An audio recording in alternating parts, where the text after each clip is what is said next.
नमस्कार दोस्तों, स्वागत है आप सबका एक बार फिर से। तो चलिए कहानी शुरू करते हैं। पिछले एक हफ्ते से बहुत थक गई हूँ। संजना ने कॉफी का ऑर्डर देते हुए रोली से कहा, इतना काम कभी कभी दिल करता है कि नौकरी छोड़कर घर बैठ जाऊं। हाँ यार, मेरे घर वाले भी शादी करने के लिए जोर डाल रहे हैं, रोली बोली। लेकिन नौकरी की व्यस्तता में कुछ सोच नहीं पा रही हूँ। नैना का ठीक है, शादी का झंझट ही नहीं पाला।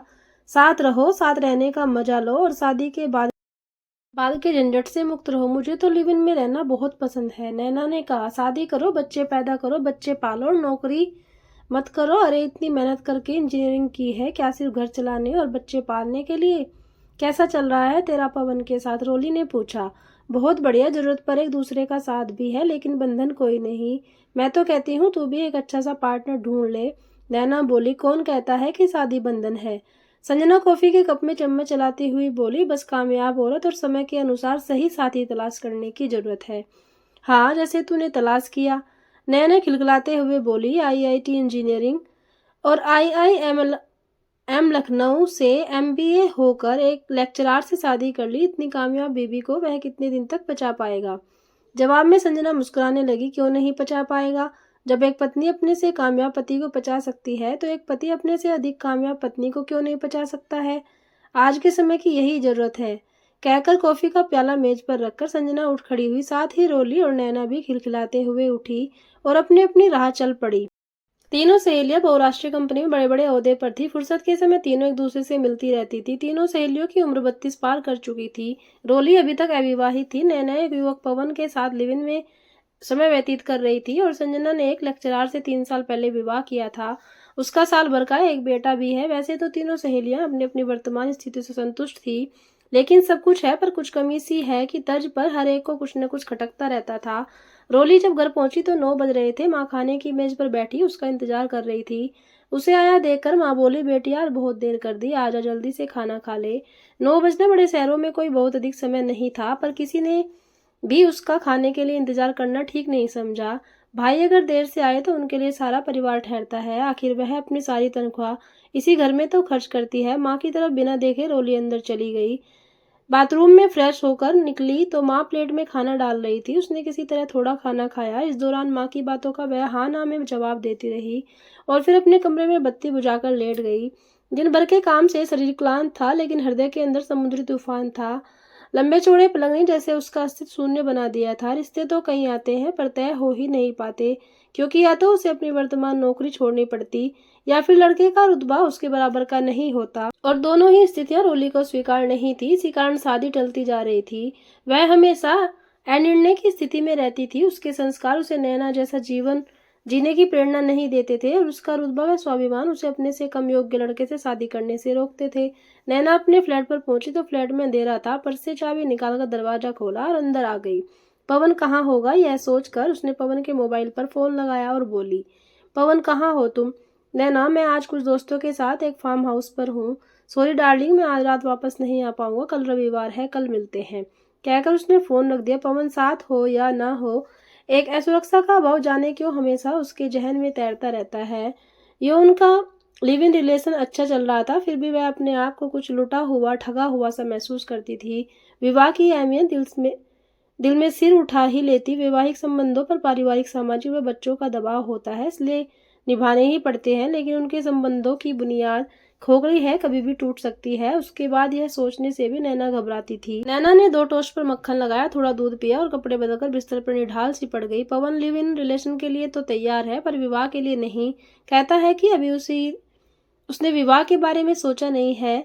सच तो यह है कि पवन यदि विवाह के लिए कहे भी तो शायद वह तैयार न हो पाए। विवाह के बाद भी जिम्मेदारियां, बच्चे, गृह गृहस्थी वह कैसे निभा पाएगी? लेकिन जब अपने दिल से पूछती है तो एहसास होता है कि विवाह की अहमियत वह समझती है। स्थायी संबंध, भावनात्मक और शारीरिक सुरक्षा विवाह से ही मिलती है। लाग उसके पवन के साथ मधुर संबंध है, लेकिन उसे वह अधिकार तो नहीं जो एक पत्नी का अपने पति पर होता है। यह सब कुछ सोचते सोचते नैना गुदगुदे तकिए में मुंह गड़ाकर सोने का सफल प्रयास करने लगी। संजना घर पहुंची तो नितिन बेटे को कंधे से चिपकाए लॉन में टहल रहा था। उसे अंदर आते देखकर उसकी तरफ चला आया और बोला, बहुत देर हो गई। हाँ नैना, और रोली के साथ कॉफी पीने रुक गई थी, एक फोन तो कर देती, नितिन नाराजगी से बोला। दोनों अंदर आ गए। नितिन बेटे को बिस्तर पर लिटाकर थपकियां देने लगा। वह बाथरूम में चली गई। नहा धोकर निकली तो मेज पर खाना लगा हुआ था। चलो खाना खा लो, संजना बोली। तो नितिन मेज पर आकर बैठ गया। डोंगे का ढक्कन हटाती हुई संजना बोली, कुछ भी कहो, खाना महाराजिन बहुत अच्छा बनाती है। नितिन चुपचाप खाना खाता रहा। संजना उसकी नाराजगी समझ रही थी। आज शनिवार की शाम नितिन का आउटिंग का प्रोग्राम रहा होगा जो उसकी वजह से खराब हो गए। एक बार मन किया कि मनमुहार करे, लेकिन वह इतनी थकी हुई थी कि नितिन से उलझने का उसका मन नहीं हुआ। खाना खत्म कर उसने बचा हुआ खाना फ्रिज में रखा और बिस्तर पर आकर लेट गई। नितिन सो गया था, आंखों को कोनी से ढके। संजना का मन कर रहा था कि वह नितिन को मना ले, लेकिन पता नहीं कौन सी दीवार थी जो उसे उसके साथ सहज होने से रोकती थी। वैसे नितिन उसका स्वयं का चुनाव था। जब उसके लिए रिश्ते आ रहे थे तब उस समय उसकी बुआ ने अपने रिश्ते के एक लेक्चरर लड़के का रिश्ता उसके लिए सुझाया था। घर में सभी खिलखिलाकर हंस पड़े थे। कहा संजना बहुराष्ट्रीय कंपनी में प्रबंधक और कहाँ का लेक्चरर। तब उसकी छोटी बहन मजाक में बोली थी, वैसे दीदी एक लेक्चरर से आपका आइडियल मैच रहेगा। आखिर पति पत्नी में से किसी एक को तो घर संभालने की फुर्सत होनी ही चाहिए, वरना घर कैसे चलेगा। आप पति बनकर राज करना, वह पत्नी बनकर घर संभालेगा। और बहन की मजाक में कही हुई बात संजना के जहन में आकर अटक गई थी। पहले तो उसके जैसी योग्य लड़की के लिए रिश्ते मिलने ही मुश्किल हो रहे थे। एक तो इस लड़के की नौकरी स्थानीय थी और दूसरे आने वाले समय में बच्चे होंगे तो उनकी देखभाल करने का उसके पास पर्याप्त समय होगा, तो वह अपनी नौकरी पर पूरा ध्यान दे सकती है। यह सोचकर उसका निर्णय पुख्ता हो गया। उसके इस क्रांतिकारी निर्णय में पिता ने उसका साथ दिया था। उनकी नज़र में आज के समय में पति या पत्नी में से किसी का भी कम या ज़्यादा योग्य होना कोई मायने नहीं रखता। और इस तरह से नितिन से उसका विवाह हो गया था। शुरुआत में तो सब ठीक चला, लेकिन धीरे धीरे उनके रिश्तों में खिंचाव आने लगा। उसकी तनख्वाह, ओहदा, उसका दायरा, उसकी व्यवस्थाएं, सभी कुछ नितिन के मुकाबले ऊंचा व अलग था। और यह बात संजना के हाव भाव से जाहिर हो जाती थी। नितिन उसके सामने खुद को बोना महसूस करता था। संजना सोच रही थी कि काश उसने विवाह करने में जल्दबाजी न की होती तो आज उसकी यह स्थिति नहीं होती। उससे तो अच्छा रोली और नैना का जीवन है जो खुश तो है। नितिन उसकी परेशानियां समझ ही नहीं पाता। वह चाहता है कि पत्नी की तरह मैं उसके अहंग को संतुष्ट करूं। यही सोचते सोचते संजना सो गई। दूसरे दिन रविवार था। वह देर से सोकर उठी। तब वह उठी तो महाराजिन धोबन मेहरी सब काम करके जा चुके थे और आया मोनू की मालिश कर रही थी। वह बाहर निकली, किचन में जाकर चाय बनाई, एक कप नितिन को दी और खुद भी बैठकर चाय पीते हुए अखबार पढ़ने लगी। तभी उसका फोन बज उठा। उसने फोन उठाया। नैना थी। हेलो नैना। संजना चाय पीते हैं नैना से बात करने लगी। संजना, क्या तुम थोड़ी देर के लिए मेरे घर आ सकती हो? नैना की आवाज उदासी में डूबी हुई थी। क्यों, क्या हो गया नैना? संजना चिंतित स्वर में बोली, बस घर पर अकेली हूँ, रात भर नींद नहीं आई, बेचैनी सी हो रही है, मैं अभी आती हूँ। कहकर संजना उठ खड़ी हुई। नितिन सब कुछ सुन रहा था।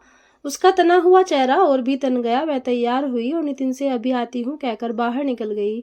नैना के फ्लैट में संजना पहुंची तो वह उसका इंतजार ही कर रही थी।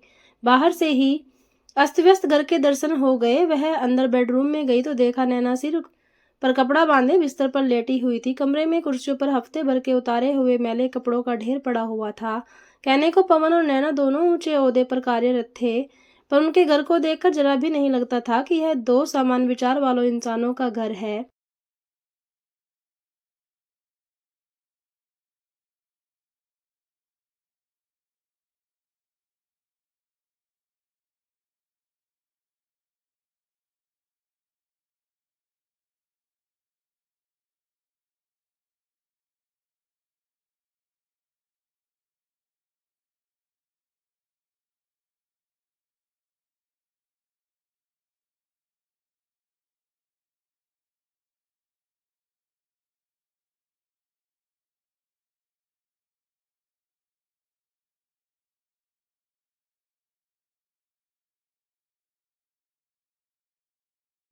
रोते रोते नैना बोली, मेरे पास क्या है, पवन का मन होगा तब तक वह मेरे साथ रहेगा, फिर उसके बाद संजना हसप्रद की नैना को देखती रह गई। उसकी आंखों में, उसके चेहरे पर असुरक्षा के भाव से भविष्य की चिंता थी। लेकिन क्यों, नैना खुद इतने ऊंचे पद पर कार्यरत थी। इस आजाद ख्याल जीवन की हिमानियत नैना के मन में भी पवन के खो जाने का डर है, जीवन में अकेले रह जाने का डर है। पवन के बाद दूसरा साथी बनाएगी, फिर तीसरा, फिर चौथा, और उसके बाद जैसे एक विराट पदचिन्ह संजना के सामने आकर टंक रह जाएगा। तो अपनी नौकरी के अलावा कभी किसी बारे में सोची ही नहीं। बस नितिन का अपने से कम योग्य होना ही उसे खलता रहता है और इस बात से वह दुखी होती रहती है। पवन कहीं नहीं जाएगा नैना, आ जाएगा। रात तक तुम्हारा भ्रम है, यह वह नैना को दिलासा देती हुई बोली और दिन भर के लिए उसके पास रुक गई। शाम को जब वह घर पहुंची तो घर पर रोली को अपना इंतजार करते हुए पाया। अरे रोली, इस समय तुम कैसे आ गई? तुझसे बात करने का मन हो रहा था, सो आ गई। नितिन जी ने बताया कि तू नैना के घर गई है, आने वाली होगी, मुझे इंतजार करने को कह गए। वह कुछ सामान लेने चले गए। एकाएक पल चुप रहने के बाद रोली बोली, नितिन बता रहे थे कि नैना की तबीयत कुछ ठीक नहीं है, क्या हुआ है उसे? कुछ नहीं, वह अपने और पवन के रिश्ते को लेकर कुछ अपसेट थी। संजना सोफे पर बैठी हुई बोली, नैना को पवन पर भरोसा नहीं रहा, उसे लग रहा है कि उसकी जिंदगी में कोई और है, तभी वह उससे दूर जा रहा है। लेकिन नैना उससे पूछती क्यों नहीं? रोली रोष में आकर बोली। किस बिना पर रोली? आखिर लिव इन रिलेशन का यही तो मतलब है कि जब तक बनी तब तक साथ रहने, वरना अलग होने में वैवाहिक रिश्तों जैसा कोई झंझट नहीं। और तू सुना, कैसी है? थोड़ी देर बाद संजना बोली, बस ऐसे ही, कल से बहुत परेशान थी, घर में रिश्ते की बात चल रही है, एक अच्छा रिश्ता आया है, सब बातें तो ठीक हैं, पर लड़का मुंबई में कार्यरत है, मुझे नौकरी छोड़नी पड़ेगी। इसी बात पर घर में हंगामा मचा हुआ था। पापा चाहते हैं कि मुझे चाहे नौकरी छोड़नी पड़े, पर उस रिश्ते के लिए हाँ कर दूं। इसी विवाद से परेशान होकर मैं थोड़ी देर के लिए तेरे पास आ गई। तो क्या सोचा है तूने? संजना बोली, सोचा तो था कि मना कर दूंगी। रोली खिसक कर संजना के पास बैठती हुई बोली, लेकिन नैना के बारे में जानने के बाद अब सोचती हूँ कि हाँ कर दूं। आज की पीढ़ी अपनी महत्वाकांक्षाओं के जाल में उलझती हुई विवाह और विवाह के बाद की जिम्मेदारियों से दूर भाग रही है। लेकिन जैसे जैसे उम्र आगे बढ़ती है, पीछे मुड़कर देखने का मन करता है। अगर 10 साल बाद कोई समझौता करना है तो आज क्यों नहीं? पल भर के लिए दोनों सहेलियां चुप हो गई। तूने सही और समय से निर्णय लिया संजना, सभी को कुछ न कुछ समझौता तो करना ही पड़ता है। मुझे अपनी नौकरी छोड़नी पड़ रही है और नैना को भविष्य की सुरक्षा। लेकिन तेरे पास सब कुछ है नितिन, तुझसे कुछ कम योग्य सही, लेकिन योग्यता तो नहीं है। पहले लड़कियां इतनी योग्य भी नहीं होती थी तो उन्हें अपने से अधिक योग्य लड़के मिल जाते थे, लेकिन अब जमाना बदल रहा है। लड़कियां इतनी तरक्की कर रही हैं कि यदि अपने से अधिक योग्य लड़के के इंतजार में बैठी रहेंगी तो या तो नौकरी ही कर पाएंगी या शादी ही। ऐसे लड़के का चुनाव करना जिसके साथ घरेलू जीवन चल सके, बच्चों की परवरिश हो सके, बड़े बुजुर्गों की देखभाल हो सके। अपने से लड़का कुछ कम योग्य भी हो तो इसमें कुछ भी गलत नहीं है। समय के साथ यह बदलाव आना ही चाहिए। आखिर पहले पत्नी घर देखती थी, आज ऊंचे ओहदे पर कार्यरत है तो पति के पास घर की देखभाल करने का समय हो तो इसमें कुछ गलत नहीं है। यह कहकर रोली उठ खड़ी हुई। संजना जब रोली को बाहर तक छोड़ के अंदर आई तो ध्यान आया कि नितिन को बाजार गए हुए काफी देर हो गई और अभी तक वह आए नहीं। आज नितिन के लिए संजना के मन में अंदर से चिंता हो रही थी। तभी कॉल बेल बज उठी। सामान से लदा फदा नितिन दरवाजे पर खड़ा था। अरे आप इतना सारा सामान ले आए? संजना सामान के कुछ पैकेट उसके हाथ से पकड़ते हुए बोली, बहुत देर हो गई, मैं इंतजार कर रही थी। संजना के स्वर की कोमलता से नितिन चौंक गया। बिना कुछ बोले वह अपने हाथ का सामान किचन में रखकर बेडरूम में चला गया। संजना भी उसके पीछे पीछे आ गई। नितिन पीछे से उसके गले में बाहें डालती हुई संजना बोली, चलो आज का डिनर बाहर करेंगे, फिर कोई फिल्म देखेंगे। आया को रोक लेते हैं, वह मुन्ने को देख लेगी। उसके इस प्रस्ताव व हरकत से नितिन हैरत से पलटकर उसकी ओर देखने लगा। ऐसे क्या देख रहे हो? संजना इटलाती हुई बोली, हर समय गुस्से में रहते हो? यह नहीं कि कभी बीवी को कहीं घुमा लाओ, फिल्म दिखा लाओ, आम घरेलू औरतों की तरह। संजना बोली तो उसकी इस हरकत पर नितिन खिलखिलाकर हंस पड़ा। संजना उसके गले में बाहें डालकर उससे लिपट गई। मुझे माफ कर दो नितिन। संजना, इसमें माफी की क्या बात है? मेरे लिए तुम्हारी योग्यता, तुम्हारी काम में व्यस्तता, तुम्हारा रुतबा सभी कुछ गर्व का विषय है। लेकिन जब तुम मुझे ही अपनी जिंदगी से दरकिनार कर देती हो तो दुख होता है। अब ऐसा नहीं होगा। मेरे लिए आपसे अधिक महत्वपूर्ण जीवन में दूसरा कुछ भी नहीं है। आप, मैं और मुझ में कोई फर्क नहीं। हमारा कुछ भी, चाहे वह नौकरी हो या समाज, जिंदगी भर नहीं रहेगा, लेकिन हम दोनों मरते दम तक साथ रहेंगे। दोस्तों, ये थी छोटी सी कहानी।